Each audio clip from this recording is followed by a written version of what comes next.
Benton Harbor, Michigan is a unique place on the lake that is home to less than 10,000 people with the hearts of 1 million.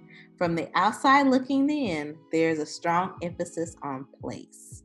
The location on the lake and easy access to I 94. But this series focuses on the people and their view of leadership, influence, and power, and how it impacts the 49022. So we are glad to welcome you to this special series of the Please Do Tell podcast around stories from the people of Benton Harbor.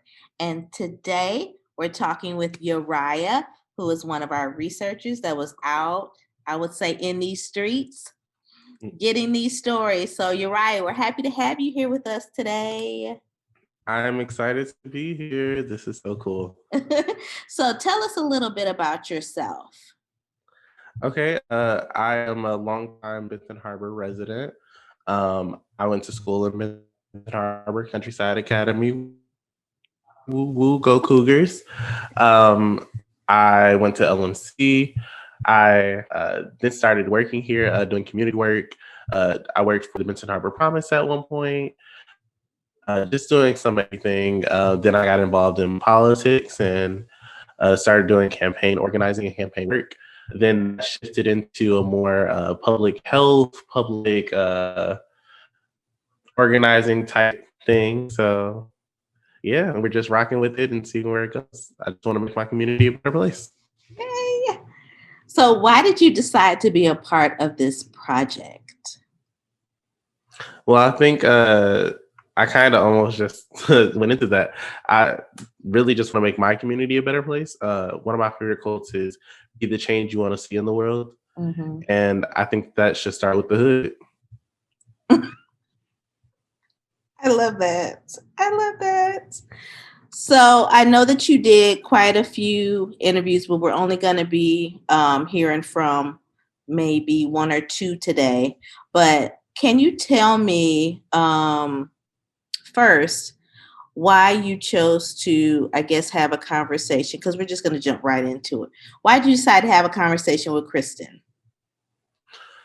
So Kristine is someone that I've known for a really long time. I grew up in church, and she's one of those people that everyone can kind of look up to. She was a praise and worship leader.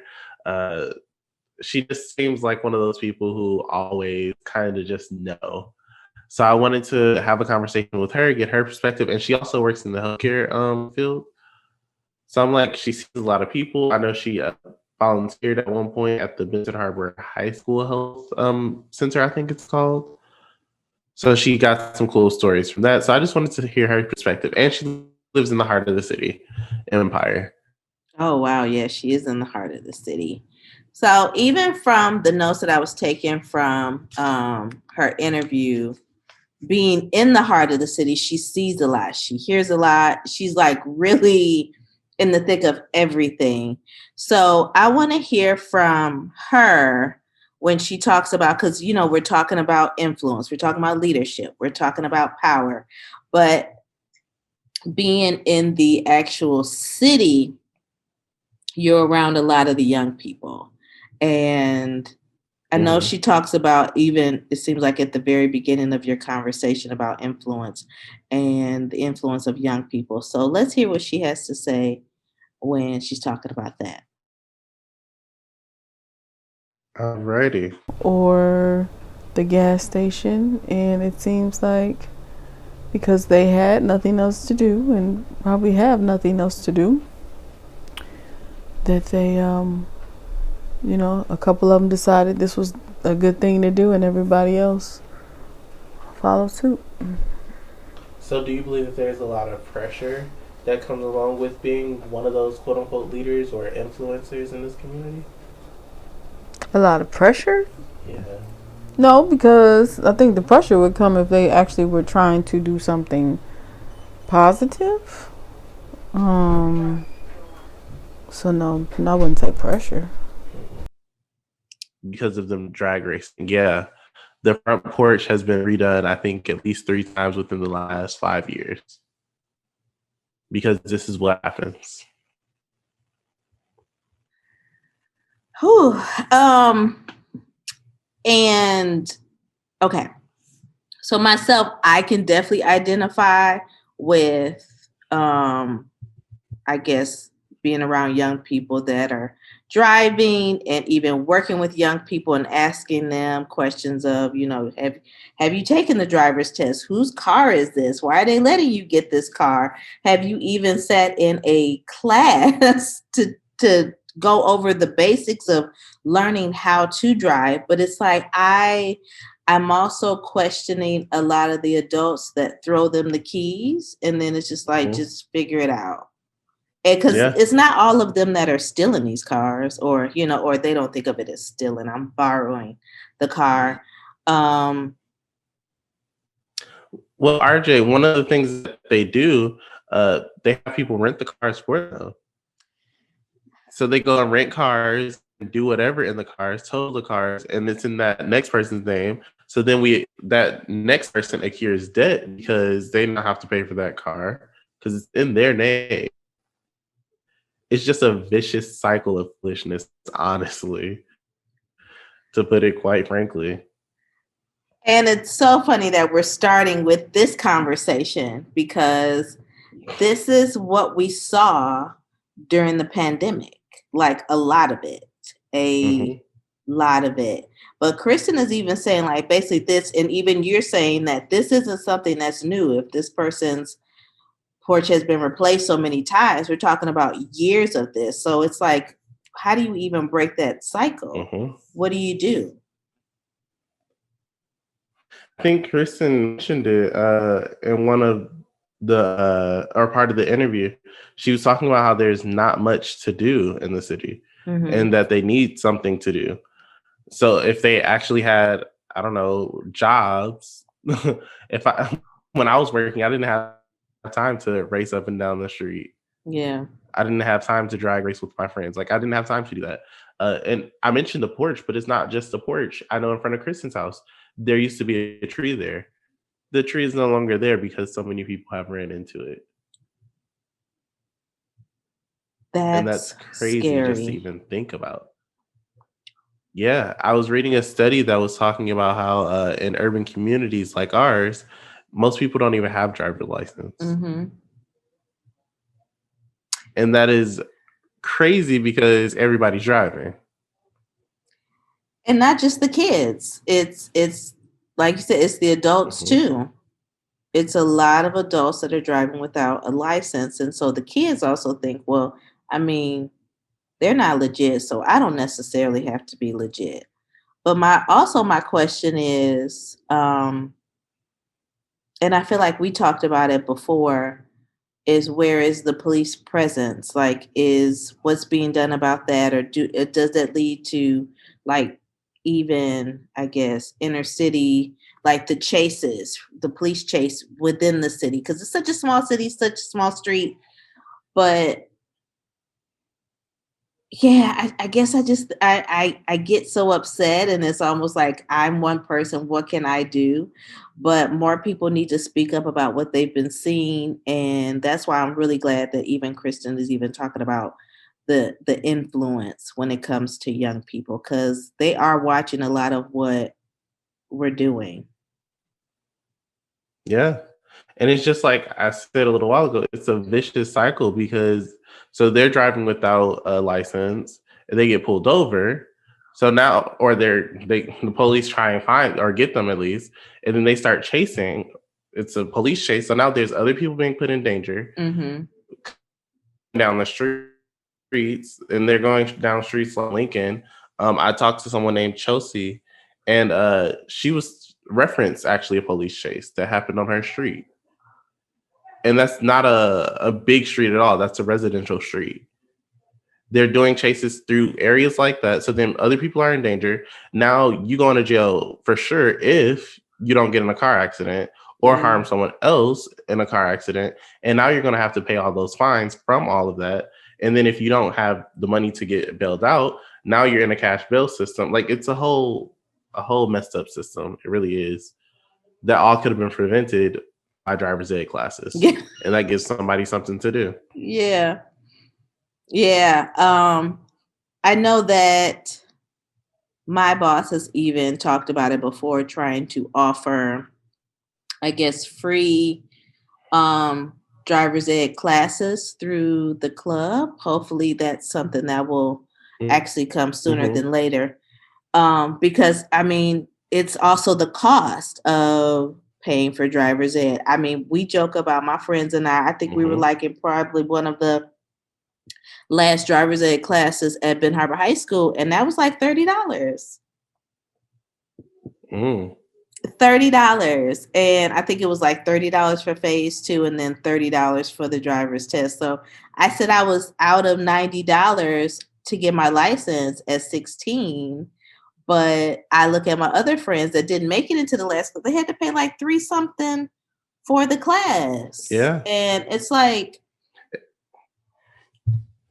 can you afford that? And then people wait until after 18 because it's cheaper and you don't have to take the driver's ed class at that point. But then number one, they still can't drive, RJ. And number two, what happens is it's grown folks now at this point. One of my friends right now, I think she's 24, still taking the driver's ed test, RJ. But she's driving. And these are people like who are educated, RJ. Not just, out here doing whatever. No, she's in school, all of that.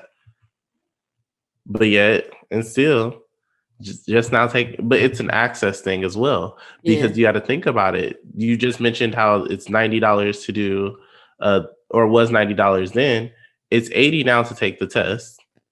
And that's if you pass it the first time. Oh my God. Because if there's anything wrong with the car now, you fail automatically. I think my first time, I think I used my grandmother's car. And I think there was a light out or something. So they turned me around, a whole nother $80. So that's $160 right there. And then I think the second time I took it, what happened? Oh my gosh. Something else happened the second time. So then I had to go back again. So you see how easily and how quickly that could rack up. So I mean, I blame the system, but we need to take personal responsibility as well, though. Yeah. I could talk about this topic all day because when we actually had, before the pandemic, we had a sheriff that was actually, she was a part of the club staff. And she would actually sit down and have these conversations with them about, hey, your parents, the car that you're driving, the tags ain't right. Like, I need you to take that car home, and someone needs to and then you look around and it's like, well, shoot, is mine up to date? You really start to think like, okay, I really need to be the example for these kids, even though my stuff was up to date, but still, it's like you really think about, they are watching everything that we do. It's not just the little kids. I'm like, it's teens. They're watching everything we do. They're like, if Miss RJ can get away with it, I can too. Yep. And Kristine referenced that in the interview as well, how they're literally soaking up every little thing we do. And I actually have a clip of one of the things that she was talking about, kind of how the grandparents and their parents, so like my mom and then my grandmother, they're still trying to do what the young people are doing. So then there's nobody there to really kind of reel them in, if you will. Let's see. And then, you have grandparents that are still trying to do what their kids are doing. And now, what does the grandchild have to look up to? I don't know if I'm making sense, but I don't see, the family is definitely important. It always has been. I feel that now. I don't think this hasn't. And that just says it all right there, RJ. Because there's the lack of the grandparents and the mom being able to properly raise them because they're still trying to do whatever they're trying to do. It goes back into the conversation we were just having. This Yeah. is why there's nobody there to be like, hey, what did you doing in my car? Why are you driving my car like a bat out of hell, for lack of better, Yeah. Yeah. like what is really happening here? But the grandparents are out here turning up too, right along with them, along with the parents. Matter of fact, the mom might be in the car, the passenger seat. To be honest, it's just like you said, they're driving these cars without the tags. I feel like they knew them tags were expired when they put their kid in the car. They knew. And not only did they know, but they know they didn't take them to no driver's ed classes. So we know, they know. And it's unfortunately, and this is I think the overarching theme of all of this, a lack of community. Whether that's a household community, structured household community, or the community as a greater whole. You mentioned the sheriff that worked for the Boys and Girls Club. That's part of that community, holding each other accountable. Yeah. And unfortunately, in our family dynamics, there's not so much of that being held accountable because, again, the grandparent, and it kind of starts when we start having kids super young. Because let's see, I know someone, I think she's like 32, maybe 32, 33, somewhere in there. She has a 17-year-old son who has 2 kids, and I think a third on the way. And I'm not knocking them at all or what they're doing at all, but I am saying that she's still young. So she still has a whole life to live.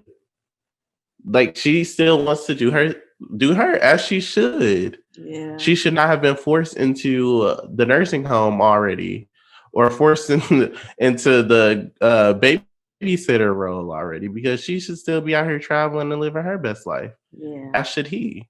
But instead, kids are being parents now, and it just messes up the whole structure of it all. It's almost asking the question of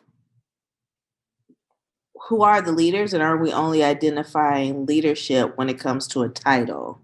Because it's like we can't just say it's just the mayor, it's our pastor, it's our bosses, but it's like it's parents too. I'm like, as a mother, that's a title as well. As a father, that's a title as well. As Miss RJ, I carry a title at work, so it's like it comes with responsibility. And yeah. Kristen mentioned that as well. And it's so crazy because this is all a part of conversations that I think we all have similar views on it, but we don't have the conversations with one another. Yeah. So we don't really know. Yeah. I'll play this clip real quick and then we can, Influences, just because I had pretty good influences at home, as far as, I had both parents. My mother was a homemaker, and, she took very good care of us. She actually was a stay-at-home mom by the time I came along, and she had all the meals prepared, lunches ready to go, and a father that came home every night and from work, and we said grace at the table and all that good stuff. So, and then, we went to church regularly, and so I had those influences as well. So I really didn't look out of the home for influences. And yeah, I feel like, again, right back to the family structure. And I can say that Kristen is doing pretty well for herself because of that family structure. There wasn't, and as she said, she didn't have to look outside of her home for those influences. I think we mentioned it at the beginning of this conversation, the strength that social media has on the young people, the influence, that's where they're looking to for influence. That's where they're looking to for leadership. Because unfortunately, parents have to work. Yeah. And that's, if there's 2 parents. I know Kristen and her husband both work now, and she came from a home where only one parent worked, because times were different, of course, then. Yeah. So you didn't really need to. But now there's two parents working. And imagine if there's only one parent in the house. So now they have to hold up the standard for two parents. Mm-hmm. And so that one mom or that one dad is working 2-3 jobs. So, and I can't even blame the parents because they're doing the best that they can. For example, my mom was in college and working a full-time job when I was younger. So I think I saw my mom in the middle of the night and maybe in the middle of the day. Mm-hmm. And she was doing, because she was a single mom at that time, doing what she had to do. And it doesn't reflect on bad parenting at all. Yeah. Because again, she was making sure that I had what I needed for school, for life, or just to be happy. She's doing what she was supposed to do. But unfortunately, in this age and in this time frame, because I didn't really grow up with social media. I'm like the last of the millennials, first of the Gen Zs. Yeah. So I didn't really have social media or I didn't really have everybody didn't have game systems. We still had the big box TVs at that time. The game systems were still, the graphics sucked at that point still. So it wasn't like my whole life devoted around that stuff. So I had to look to books. Then I had to look to my extended family as well to kind of raise me. The community, grew up in church. I said that earlier. So that community raised me. The school community, because I went to Countryside. So that was a really small school. Everybody knew everybody. So it took a community to get me here. And unfortunately, so many other people don't have that community. Yeah. It's just them looking at social media. They're in their rooms all day, playing the game, especially right now that we're in a pandemic and everybody's supposed to be quarantining and stuff. What else am I going to do? Who's picking up a book anymore? Like in their free time? Why would I? I have Facebook, I have YouTube, I have Instagram, I have Twitter. And if I'm bored with any of that, I have Fortnite. So why would I pick up a book? Why would I have these conversations with my grandmother? I think for my youngest sister, I think for the longest time, she didn't even know that my grandmother was the only child. But this is because we're not having these conversations, but we don't really have to have these conversations. Because for what? Everybody's so busy doing their own thing. And this goes back to the young grandparents still trying to live their life. This goes to the parents still trying to live their life. This goes into so many other topics, I guess, because everybody is doing them. And there's no sense of communal accountability. Wow. I'm even thinking about not having these conversations, not having these important conversations, even hearing kids call home and say, because working a lot with kids with their FAFSA, trying to get them in school, not knowing, I'm like, we're not having a lot of conversations inside of the home. And I even felt like for me, hearing some of the conversations that we were waiting to have at the senior year, it's like, dang, maybe I should have been having this conversation with them their freshman year. Maybe we would have been a little bit further along. But calling home to ask your mom what her birthday is. So I would bust them out in front of the parent, like, you don't know when your mama's birthday is? For real? You don't know how old your mama is? No? I mean, RJ, think about it. The parents are still running off to Las Vegas or something like that every time their birthday come around. So the kid wouldn't even be able to experience birthdays with their parents because they still trying to live their best life. What do we do? Listen, I think it starts with having conversations like these. Yeah. Big time. Because I think that a lot of these things we don't even think about until we have to think about it. A lot of times we have these conversations when someone dies or something catastrophic happens in life. That's when we start to have these conversations. But instead have these conversations on the daily. Yeah. Like we just had Thanksgiving. My family, we talked about what's going on in everybody's life. I have a very busy life. Normally I would be traveling a lot for work. I have 15 trillion jobs, doing 15 trillion things all the time. Mm-hmm. So having that conversation with my family, like, hey, this is what I'm doing right now. This is why I'm doing it. This is why I believe what I believe. And that then opens the door for those conversations. Like, I think Thanksgiving, we talked about how convicted felons can now vote. And we talked about the importance of like social change and really important, crucial conversations that all took place because we were forced to sit at a table together without our phones. Yeah. Because if I had my phone, baby, I would have been on TikTok, Instagram, something. Yeah. But we have a no phones rule when it comes to Thanksgiving, at least, or when we're all at the table together. Yeah. So we ain't about to sit here awkwardly and stare at each other. So we finna talk about something. You still got 10 toes, like something. Yeah. I love that. Well, I know one of my friends enforces that when we go out to eat, we have to all put our phone in the corner, and the first person that grabs their phone before the bill comes has to pay for everybody's meal. So we ain't touching that phone. I love that. We're not touching that phone. She's like, oh no, well, my kids might call. Okay, who they with? They with their other parent? Oh, okay, they fine. Child, just put that phone right over there. I'm like, oh, okay. All right. And it's so crazy, RJ, because I find myself falling into that same trap. Like, I'll be on my, this is work. I gotta feel like, put your phone down. There's and this is not an endorsement or sponsorship or anything like that, but there's a there's a show on Netflix, or a movie or something, documentary on Netflix, that's talking, I can't think of the name right now, but it's basically talking about unplugging.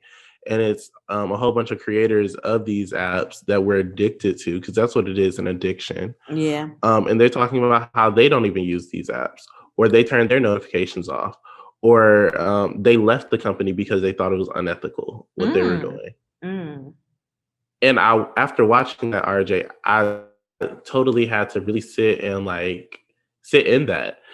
So I turned off my notifications. I don't need a ding every time, because it's a endorphin rush. Every time I hear a ding, every time I hear a like sound, I'm like, oh, I need to check my phone. And then it feeds into that addiction. And imagine if you're having this during your developmental stages as a kid. You're growing up with these things. You're growing up with these Cash App tones. You're growing up with these things. And I can't wait to see the studies on how this affects us long term.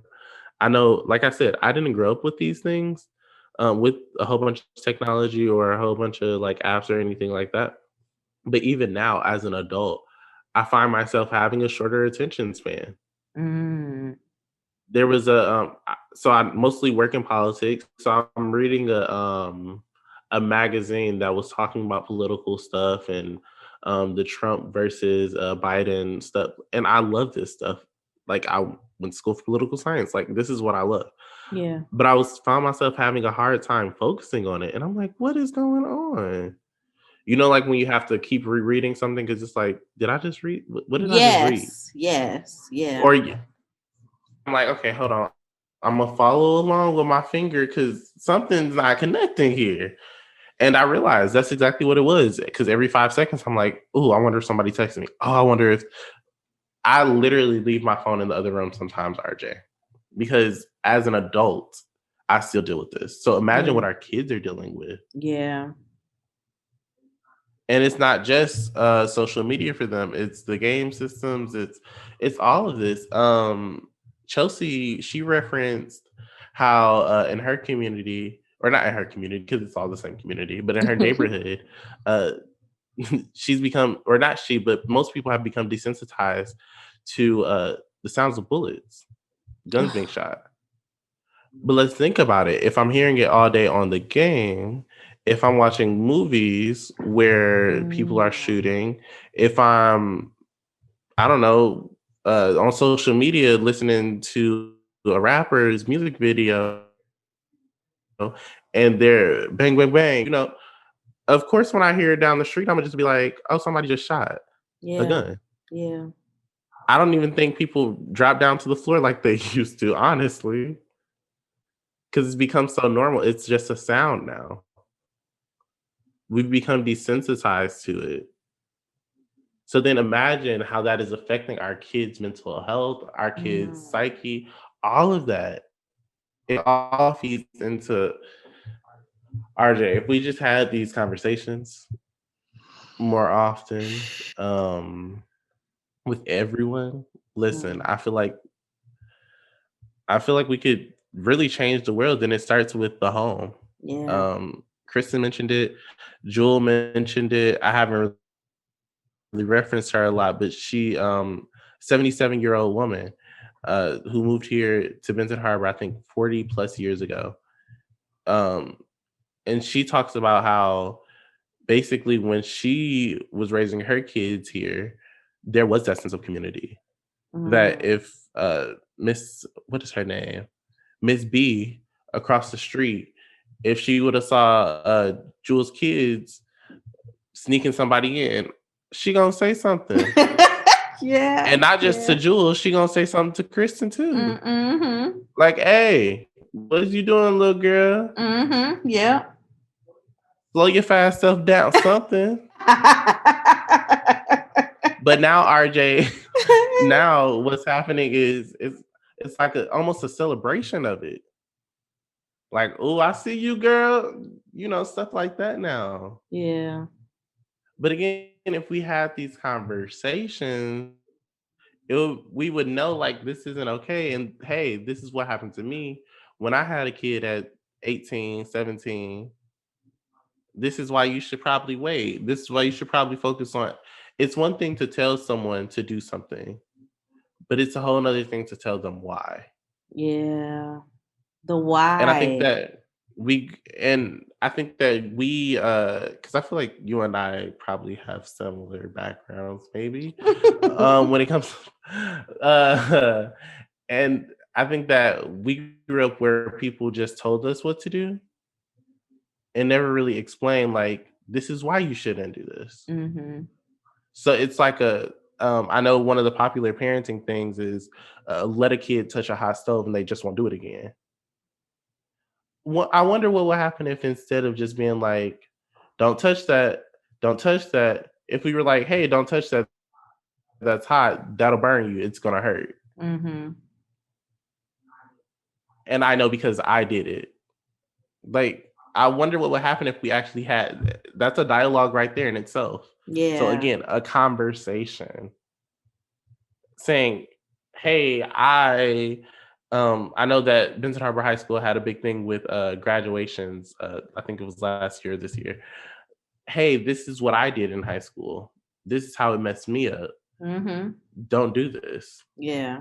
Instead of make sure you do your homework as I slide out to go to the party on Thursday, Wednesday night. Like, let's have these conversations. In my household, we had conversations. And my mom was very a little too blunt for my liking. Listen, I'm like, baby girl, you too old to be saying stuff like that. You can't be using the same lingo that I'm using. Come on now. But we had those conversations. My dad is the same way. We have those conversations in our house. And as Kristen mentioned, I did grow up in a 2-parent household, a loving parent household at that. And that definitely makes a difference. It makes a difference in um, love. We talking about influence and leadership and stuff, and I think that love in itself is a huge part of that Yeah. because we're looking to again social media and outside sources to be loved,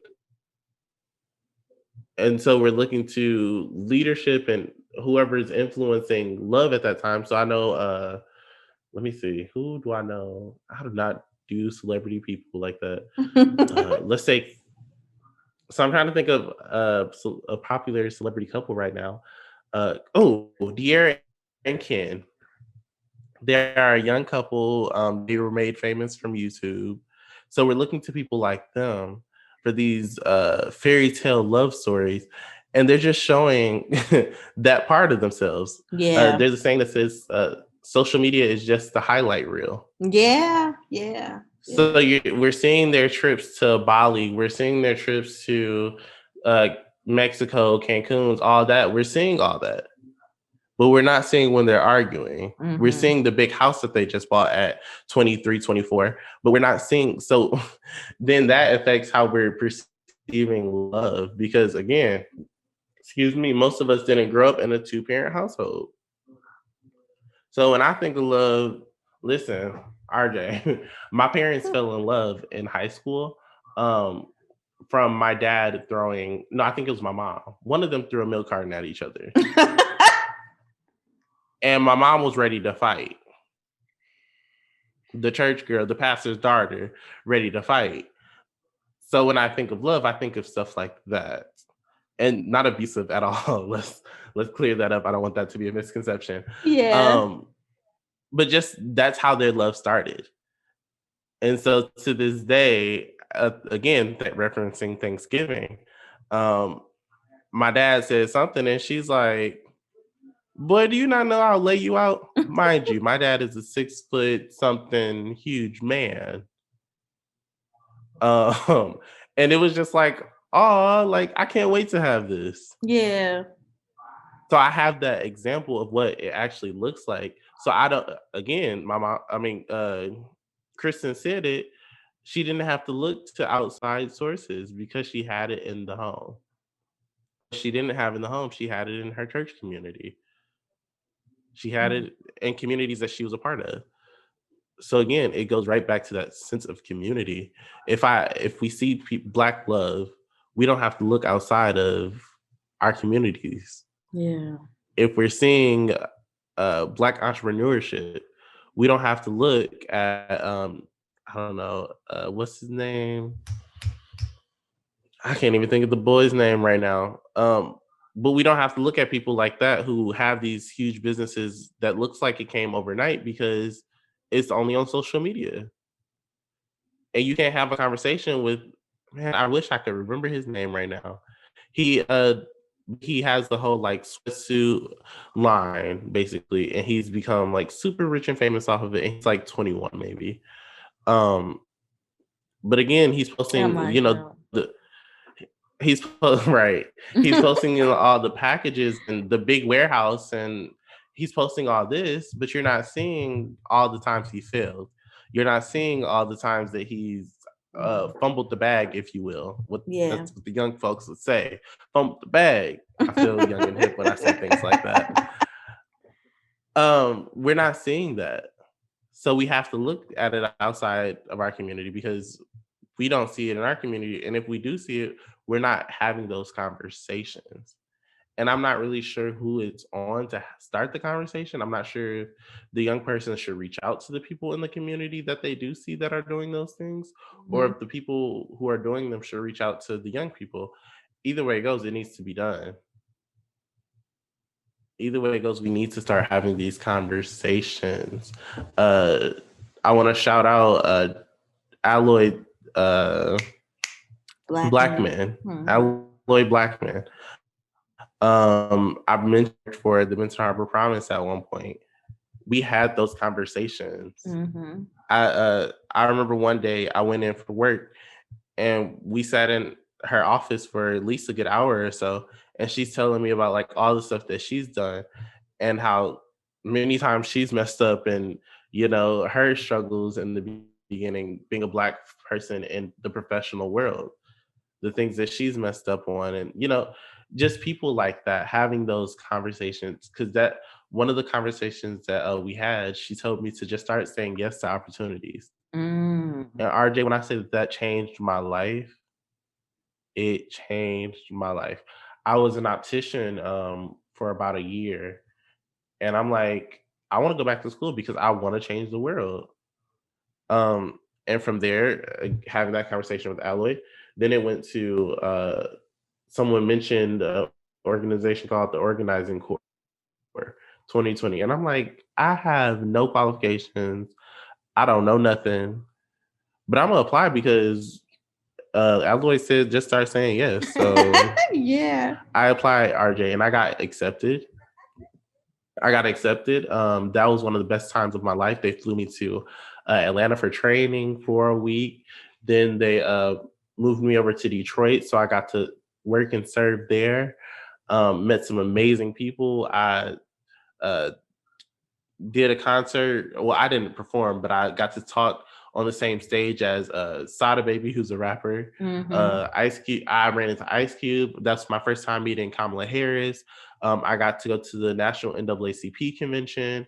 Man, I went to the first two debates, presidential debates. There I sat next to like Charles Barkley, like these big name people. I was sitting behind Reverend Al Sharpton, like these huge people, all because I said yes. Then a few weeks later, an opportunity opened up for something called the Arena Academy, and all this is in the political realm that I love. Yeah. An opportunity opened there, and I'm like, I'm gonna say yes. Mind you, this is something that I think you pay over like thousands of dollars to have to get into. They put you into the best hotels. They train you like with the top professionals in the field. Like it's a whole thing. And I'm like, I don't know how I'm gonna get there. I don't know what I'm gonna do, but I'm gonna apply because we saying yes. Yes. And from there, they were like, okay, we'll give you a partial scholarship to do this. So they paid for, I think it was my hotel. And they was like, but you gotta pay for the flight. And I'm like, I mean, I can do it, but do I want to? No. So I wrote them again and was like, hey, I really want to do this. Y'all got another plane ticket? And they're like, I think it was like, write us something and we'll send you one. So again, I'm okay, yes, I got you. So then I wrote it and sent it, and they're like, all right, we're sending you a plane ticket. So again, another opportunity of saying yes. And that Arena Academy has opened up so many doors now. I've mentioned it in interviews or in a anything professional, and they're like, you did that? Mind you, everybody that was running for president at one point, I think it was like 9 or 10 people, all of their top staff came from Arena. Mind you, I was like 20, 21, I think. Maybe 22. Doing these things, RJ. I worked on a presidential campaign, making crazy money. I think it was, if not 6 figures, almost 6 figures, RJ, because I said yes. And this all stemmed from having a conversation. That's, man, and that I will tell it everywhere I go, from every mountaintop. Have those conversations, those uncomfortable conversations, those funny conversations, those loving conversations. Have those conversations. And I think that's why this platform is so crucial. And that's, again, why I wanted to do it. Because even having these conversations with Kristen, Chelsea, Delisha, we didn't really mention her, but Jewel, I can't think of the last person right now, but having these conversations, it kind of reinvigorated, everything that I had already believed in. It made me want to fight even harder. It made me grow as a person, having these conversations. And I think one of them said it, like, I hadn't even thought of these things before. And I've lived here my whole life. I just kind of accepted what it was. And I think a lot of us do that. We just accept our community the way that it is. And then it turns into I'm going to just move out because can't nobody be successful here. It turns into I have this business and it's going cute right now. I know some people that do hair. It's going good. So now I'm gonna move off to Kalamazoo, or I'm gonna move off to Grand Rapids, and not shading anything that they Grand Rapids or Kalamazoo, because I actually live in Grand Rapids right now. But we can and will be successful in our own city. We have the capacity to be great here. And that's why I personally pour so much into my city, and why I will forever rep the 269. 49022 zip code and area code. Like, Yeah. listen, I tell people I'm from Michigan. They, oh, Detroit? No. Mm-mm. Flint? No. No. So where you from? Because those are only two places. I'm from Benton Harbor. And, and then people love RJ. If they know of the area, you mean Benton Harbor? No, it's Benton Harbor. Yeah. Put some respect on our name because we got some greatness coming out of here. Yeah. Like, what's up? I rep my set. Come on. So really the power, when we talk about the power or the impact that could be on the 49022 is in having conversations, because I just feel like so many people have not been having them. So many people haven't been having them. Yeah. They've been sitting on these conversations, and we just need to have more of them. Yeah, we're too busy.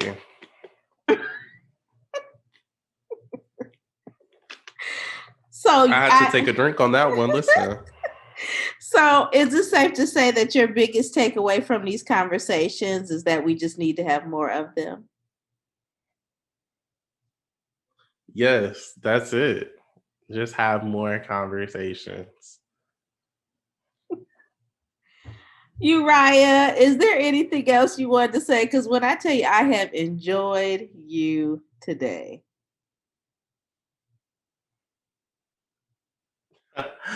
I don't really think so. I feel like listen, my biggest thing was that we should have more conversations. So I think I beat that to the ground. I think that everyone who listens to this will have a conversation with somebody, whether it's to say how much I talked, or that what I complete foolishness, or to say that it was some much needed. No matter what happens, I think that this conversation will spark other conversations, and that's what needs to happen. So if we all just keep having conversations, everyone will keep having conversations. Like a smile. If you smile, it's contagious. Yeah. So I'm gonna smile, and then you're gonna smile, and then the next Yeah. person's gonna smile because they come in contact with us. So let's just keep having these conversations with everyone we come in contact with. Well, I think that's how we're gonna wrap this up. All right. Thank you so much for coming on, Uriah. We would actually love to have you back for another conversation. Listen, I am always willing to have these conversations. I love them. This was so much fun.